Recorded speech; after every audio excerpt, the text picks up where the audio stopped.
Welcome, Ken. Welcome to the virtual summit on coaching for social impact. And very delighted to be speaking to you today about your work for event professionals for change and exploring what that means to you and what got you into it and what's the work involved and what are the outcomes you're seeking to create and how you know you've made those outcomes. So really looking forward to that. So welcome to the call. Great. Thank you, Nick. It's nice to be here. Let's start off, Ken, if I may, by finding out who you are. Like, what's your journey to become a coach, and why are you doing what you're doing? Yeah, sure. So my kind of corporate career, like people have quite often, you know, a background in a corporate career was in communications and events. It's the events parts that will kind of lead on to talk about what I'm doing now in that space. So I was a comms director for many years, working in PR and comms. And then latterly, my last kind of full-time job in that arena was with the Olympic Games in 2012. And what happens with the Olympics is at the end of it, you're basically kicked out. And it's, thanks very much. That was great. Off you go. And what that did was to give me some enforced time for reflection and to think about what I wanted to do. And that was really the start of the kind of journey that we often go on towards, yes, I'm a good listener and maybe there's something in this coaching. So that led me to an Animas open day and a qualification with Animas back in 2014 through to 15, and then on to ICF accreditation. And for a while, I was still combining coaching with some of the PR and events work. But now I'm full-time on coaching and mentoring. So that's the journey in its summary. Excellent. That's really nice to hear. And I remember you joining us, Ken. So it's when you said 2014, 15, I was like, oh, goodness, it was that long ago. Yeah, that long ago. It does feel time flies sometimes. So, okay, so let's talk about the project you're involved in. Just give us a bit of a nutshell. What are we talking about today, and what's the project you're doing? Okay, so I mentioned the events industry, and even though I sort of left that behind as a job, one of the big conversations in there was about sustainability and climate change, because events are not very sustainable. With flying people from all over the world, huge banquets at conferences and conventions, and food waste perhaps, and building exhibition stands that are just one-off thing and then they're just chucked. So there's been a big conversation about that within the industry now. How do we make ourselves more sustainable? And I was really interested in this, and I also wanted to keep a connection with the events industry because many of my coaching clients were coming from there. So I in short, set up a group called Event Professionals for Change. And the idea was to sort of take a coaching approach into that space. And because what I could see was, people were still grappling very much with what they should do and what they should do personally and how they can take action. And so there was all sorts of really interesting coaching themes in there around, anxiety about climate change together with, power and how do they exercise some power in their job. So this group was really about how do we deal with this individually and how do we kind of convert ourselves into people who feel more empowered. And a good example of that would be, let's say there's an events agency and it's been set up by some guy 20 years ago. It's a money-making machine. It's all about profit. And then you have many millennials kind of coming through this going, do you know what, my purpose and my values are really important to me. So climate change, sustainability are really important. And you'd have those two people in the same organization with very different sets of values. So providing a space where people could talk about that and talk about what was coming up for them, but also to talk about, maybe initiatives, things that were going on that people could collaborate on. It just felt like a really interesting space to be in with a kind of coaching approach. So I set that up at the beginning of this year, 100 or so people in that, and it's already kind of producing great collaborations, networks, and people have said that there hasn't been anything like this before. So that's been exciting for me. That's great to hear. So I guess there's two things that come to mind straight away, the practical side of it, but also why you. You know, one of the things I've been interested in throughout these conversations I've been having is what makes somebody step forward. And I'd like to come to that first. So rather than looking at how did you do it, which I do want to get to, I'm curious about what did you have to feel about yourself or believe about yourself or believe about an individual's ability to change something, you stepped forward. Yeah, I think that's really interesting in this space because, you know, climate change and sustainability, you automatically think about having to be an expert in something. You know, climate change has sat for a long time with scientists, you know, with number crunchers, with all sorts of people. But in reality, of course, this is something that affects us all. It's something that we all need to find a way to respond to. So one of the first things for me personally was, well, you know, I'm not an expert in this. I don't imagine I'll ever be an expert, but I'm still a human being, and I'm, you know, still someone who wants to make a difference. So that was the first thing I had to work through personally. But the second thing was that I became aware that this was a growing field in coaching anyway. You know, climate change coaching in the last 2-3 years has started to come through the system in quite a powerful way. So I did some training, some specific training with some climate change coaches. It was a 12-week program which looked at everything from climate change anxiety through to you know, looking at how we hold some existential kind of issues that, you know, preoccupations with taking some form of action. You know, how does my form of action make a difference to the world? So that was some training, but it was also a journey for me to get my head around your question: why me? Why not me? Because this is something that involves us all as human beings, I think. Yeah, well, that's a great question. Why not you? I think it's a nice way to answer it in a sense, isn't it? What I find with these conversations, Ken, is I constantly get different avenues I want to go down. And so building from that, I'm curious, this training you did, Yeah. to what extent is being part of a wider group of people with a related set of issues important to your ability to then do your particular part of that? It was really great for me because I would be sitting in that training with people who I felt, you know, had knowledge of sustainability or ecoism, or some kind of expertise that, you know, never in a million years I imagined I would have. But they were still in the same group going, you know what, I'm still not sure of my own personal involvement in this and how I make a difference. So it was a great space to be in, to share that vulnerability, I suppose. To be able to kind of talk about a lack of expertise, but still wanting to do something.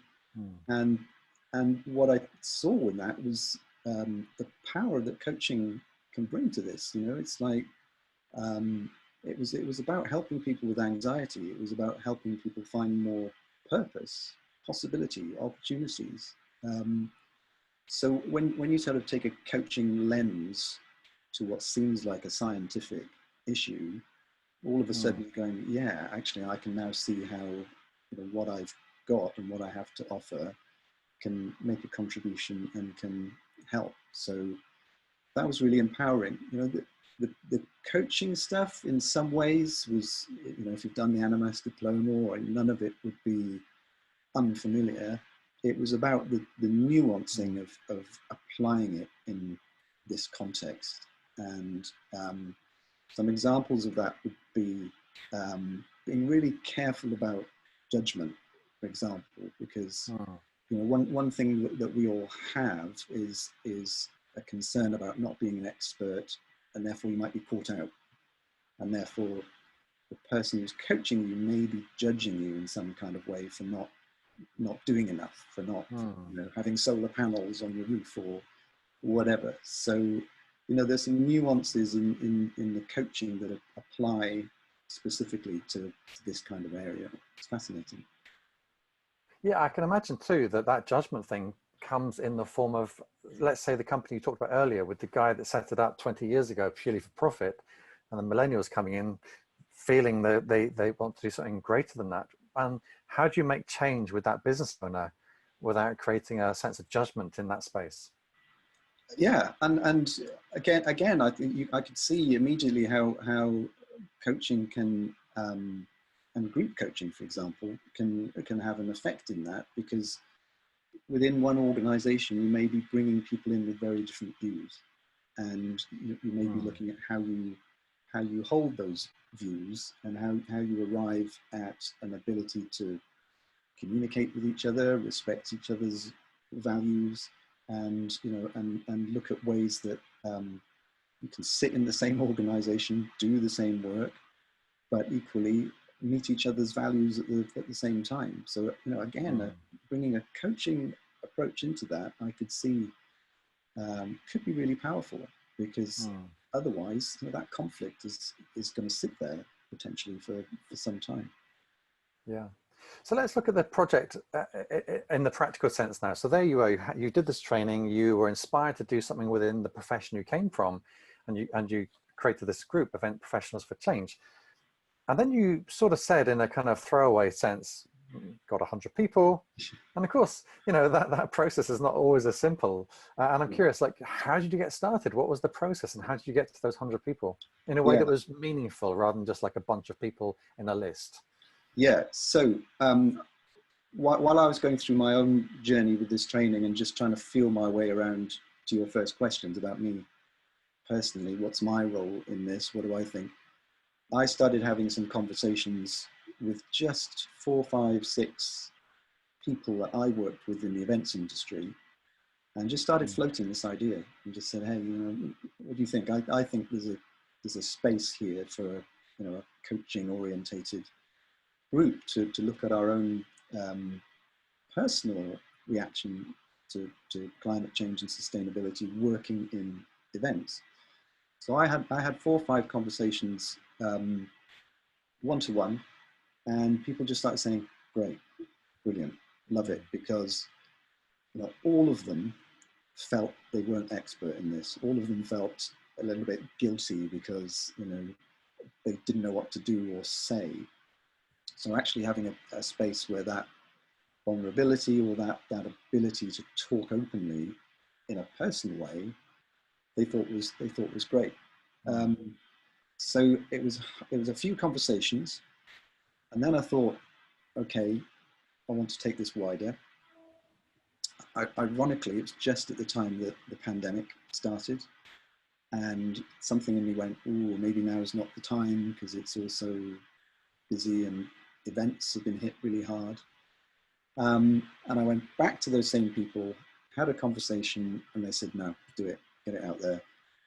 And that gave me the confidence to start putting out more widely, to start looking for speaking engagements, to talk about this in platforms. And once I did that, yeah, rapidly expanded, because people were just putting their hands up and going, this is great. I want to do something. I'm not sure what to do. I want to find out more, have conversations. So, it's once I'd made that commitment, it snowballed quite quickly. Yeah, you use the language and put it out there. I've seen your LinkedIn posts, and they are consummately brilliant at conveying a message, and you've obviously got a great sense of humor and a great way of communicating, because it's your background. But a lot of people wouldn't necessarily know what to put it out there means, and I wonder if perhaps if you're not from a communication background, you're thinking, I've got this message, I want to get out there. Like, what are some of the key things you might do to get that out there? Yeah, well, for me, I've learned through Animas and other Facebook groups about community, and so my kind of go-to thing was literally to set up a Facebook group to invite those people I've been having conversations with initially into that group, have some conversations within the group with them. And then just, it would be a mixture of word of mouth. So guys, if you know someone who wants to come into this group, let me know. I would look for, I've mentioned speaking engagements. So, the events industry loves trade shows and, that kind of thing. So I was looking for the opportunity to get on a panel or speak at something about these issues. I'm sorry, Ken, I'm going to just jump in just to, where were you looking for those sorts of things? I'm curious, was that LinkedIn or was it like where was the platform? Yes, well, literally a physical platform in some cases, actually going to and speaking. But yes, I started posting on LinkedIn about sustainability and flagging up the Facebook group. So it was whatever channels that I was active on, I was pointing people towards this group and encouraging them to sign up. So at the core of this was a Facebook group that's a community, and a community that can talk to each other. So yeah, the main channels have been LinkedIn, public speaking, and Facebook have been the main drivers. That's great. People there. Great. So you've got this group of 100 people, and presumably it's continuing to grow. And you said you're bringing a coaching approach to it. So I just want to explore that a little bit. Is that you, the coach, or are you somehow inculcating a kind of coaching culture throughout the whole thing? And if so, how? Like, what does it mean to bring a coaching culture, coaching to a group of people who aren't necessarily coaches? Yeah, really interesting question, really interesting point. So from the very beginning, I said that this group was about inspiration, collaboration, and transformation. Inspiration, collaboration, and transformation.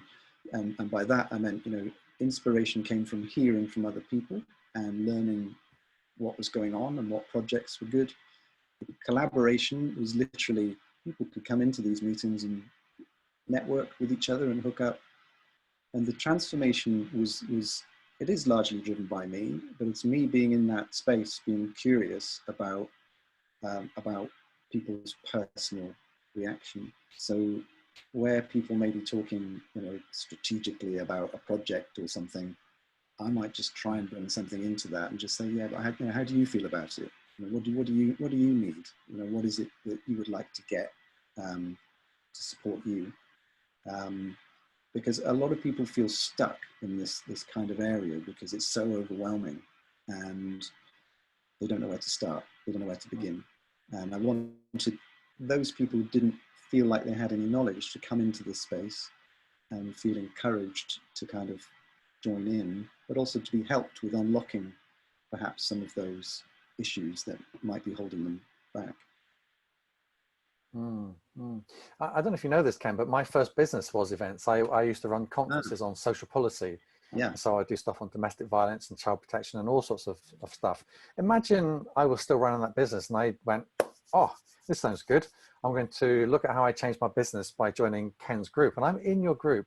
The stuff you're saying makes sense to me, but I'm thinking, how does it happen? So I'm in your Facebook group. How is that coaching happening? Are you doing it online? Are you just walk me through the kind of what you're actually doing? Yeah, so the Facebook group will advertise virtual meetups. Right. So once a month or so, I'll put something in there saying we're having a virtual meetup. Come along. I will look to a couple of people who may present in those, or so it's got a couple of topics.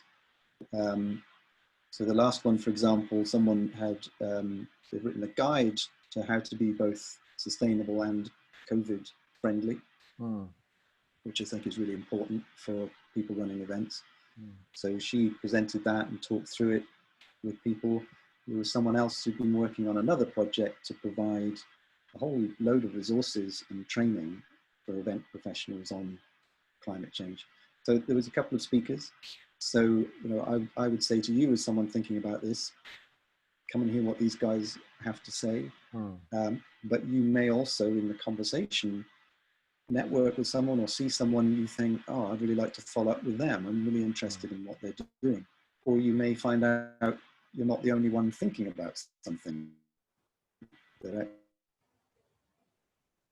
actually, you had an idea, here's someone else who's already doing it. Or you had an idea, here's someone to float that idea with. So it comes out of those conversations effectively.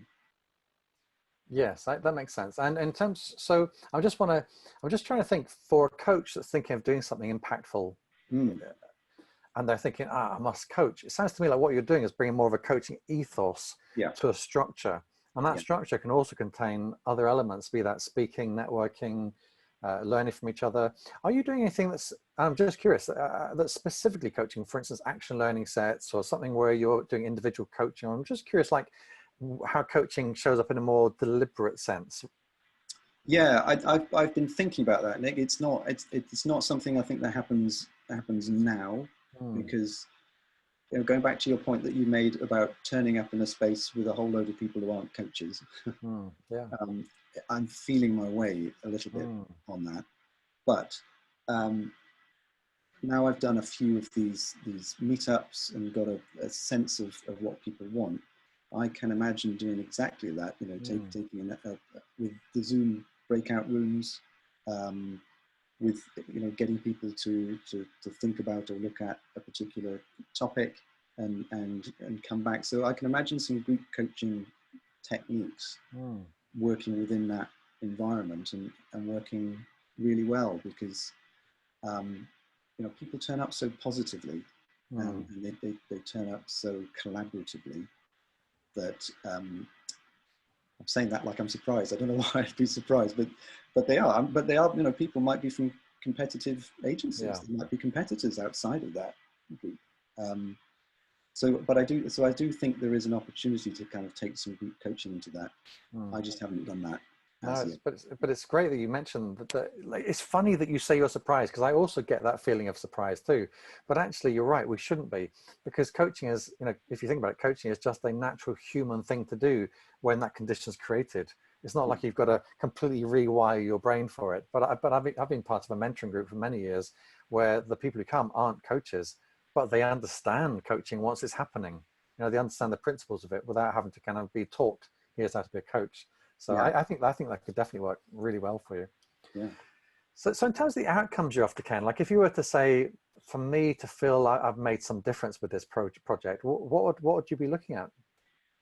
Yeah, again, good question. And I think I'm at a sort of a phase of this where I'm now starting to think about that a little bit harder, because at the moment, the outcomes, you could say, well. To give you an example, there was on one of the calls, there was an event management student, 19 years old, and some other people that had been in the business for longer. They both shared an interest in sustainability, and one of them actually gave her a job. So, and because of her commitment to the issue. So, so there's some micro sort of benefits to this that are happening almost by default. I'm speaking at something in October off the back of this group, where I'm hoping to kind of grow the group even further, but also to kind of bring what's happening in this group to a wider audience. Yeah. So I guess the main output, Nick, is influence at the moment. It's influence, sharing, allowing people to come together who otherwise might feel they're just doing something on their own, and to feel that they're part of a community. So they may be less tangible things, but people have really appreciated the space, I think, and the opportunity. I understand. It's interesting. We talk about, say, you talk about a micro outcome, but for that one individual, that's not a micro outcome, is it? It's amazing. It's micro in terms of climate change, but it's huge for that individual. So it's one of the things I've come sort of taken from these interviews I've been doing for this summit is actually not underplaying the importance of the changes that happen, which are big for an individual but small for the project, and actually start to kind of really take the wins of what happens for an individual as well as for the bigger thing. Yeah, and I've just thought of something, going back to your first question about my own personal change. One element I missed out of that was the book, The Future of Coaching by Hetty. Yeah. And I finished that book, and that immediately meant, what can I do? What can I was inspired by all these ideas of what's the future role of coaching? What can we do as coaches that's more systemic, that's more related to our environment? And we talk about this a lot in our supervision. What's the link to the wider world, and what's the relationship? so that really set a train of thought about being a coach, and being a coach in a world that's hugely uncertain, and it's changing. And what can I do as an individual, one person, in a seemingly overwhelming environment? So yeah, it's good to think about those micro things, because they are the impacts that you're having. It feels to me like that idea that you allow the idea of a micro impact to hold you back, or a micro outcome versus a big outcome, is probably what stops a lot of coaches doing anything, because they feel like, oh, well, it's only small. But it Yeah, seems to me that actually enough people doing a lot of small stuff makes a big difference. 100%. 100%. And yeah, no, I can see, and even from this small group, I can see people going away, collaborating, doing something, feeling inspired. So I don't hold that lightly, as in, I did have an effect on that. I fast tracked something, or I made something happen, and so that keeps me inspired too. Yeah, it's great to hear. When you look back, I mean, how long has this been, by the way, Ken, this whole project from start to finish so This far? one only started towards the end of last year, so Okay. barely even a year yet. Yeah, great. Okay, so when you look back over those, what, 8, 9 months or so, what would you say, if there are any, what would you say are the sort of significant challenges you had to overcome along the way? It was definitely feeling slightly intimidated about going into a subject area and an issue that I didn't feel expert or knowledgeable in. That was one part of the journey. Um, there was certainly some limiting beliefs about, would anyone listen to me, and could I make a difference, and some of that. And it was probably overcome, all of that, just by having conversations, and just having to start some conversations, being authentic about where you were coming from, what you were thinking, and trying things out. And so if anybody is thinking about some kind of social impact thing, it's definitely those early conversations that will help to steer it, and help you to overcome some of your own limiting beliefs, perhaps, in what you can do. Because I now kind of think nothing of being an expert. It's all just what you tell yourself. And particularly in this area, if we don't all become engaged in something, rather than leaving it to scientists and politicians, nothing will ever change. Yeah. If I may, let me just pick up on that point, because it feels to me, at least, important to clarify the distinction between an expert as a teaching expert and an expert who owns the space. And it feels to me, as you've described the project, this is really a facilitative space around a particular theme, rather than Ken suddenly steps up as the professorial character. And I'm sort of curious on your take on that, and when you talk about being an expert here, what does that mean to you now? I feel more like what's required is an expertise in in human beings, or an expertise in being to hold a space, and to like you say, to facilitate. And we take that from coaching, we take that from group coaching. I think that's all within us. I really do.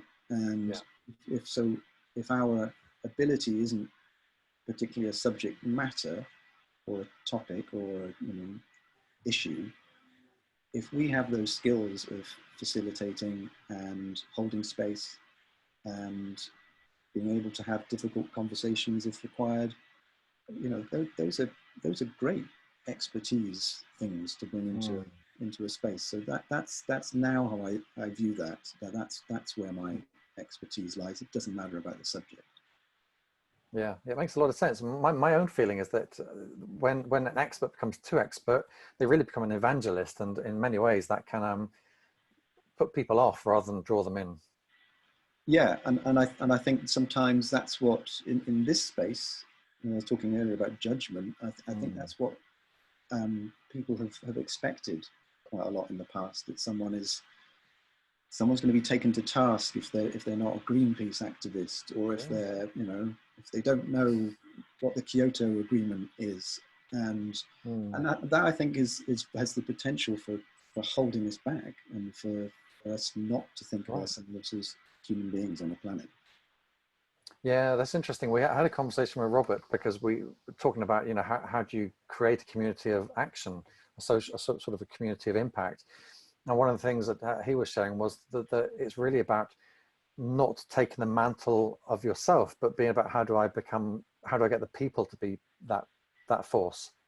And it's like it's stripping away the ego, and that feels to me like that's what you're talking about here. Is like how is it no longer about 10, but about the 100 people and growing in your group? Yeah, exactly. And you know, if I can hold a space where, you know, a 19-year-old student, as well as, you know, someone who's been in the industry for 20 or 30 years, can sit comfortably and can feel that their contribution, their views, and their values are as important as anyone else. I think that's really powerful, and people don't get that kind of environment in their day-to-day work quite often. So it can be really empowering, and I don't think we should underestimate that. I'm curious, Ken, as we come towards the end of this conversation, in a way, you're kind of building maybe you're conscious or not conscious of it, but potentially building almost like a blueprint for how you can take any theme and build a social impact community around it.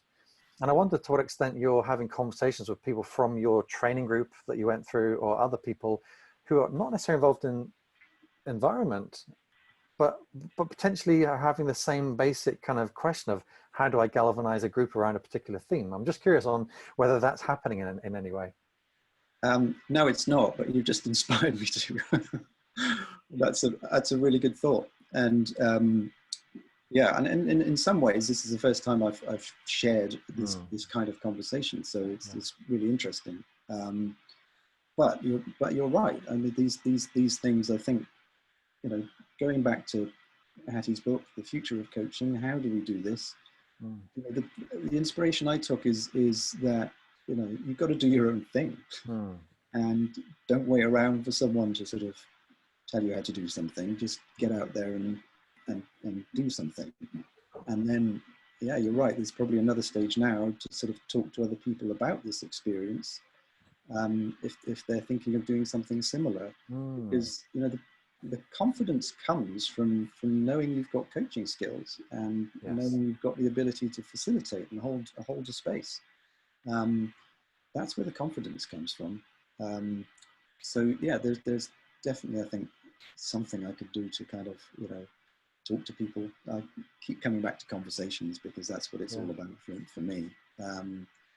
To help others and look at it, even if what I've got isn't perfect or right or wrong, none of that matters. It's about sharing, learning, and taking some action. Figuring it out together. Absolutely. Yeah, great. Ken, if somebody wants to find out more, I'm thinking that it might be somebody who's in events and thinks they want to be part of this, or they might be in something else and go, oh, I like that model. How could they find out more about you and what you're doing? Where can they go? Yeah, two things. If you're an event professional and are interested in the group is Event Profs for Change. And you just search that on Facebook, and that'll come up as a group, and you can just request to join. So Event Profs for Change.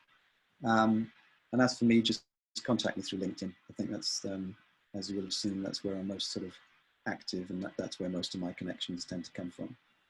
That's great. It's been an absolute pleasure talking to you today, Ken. It's been really interesting, and I'm kind of very curious about how this pans out in the future for you with you know, in terms of where it goes next. Thanks, Nick. Appreciate it.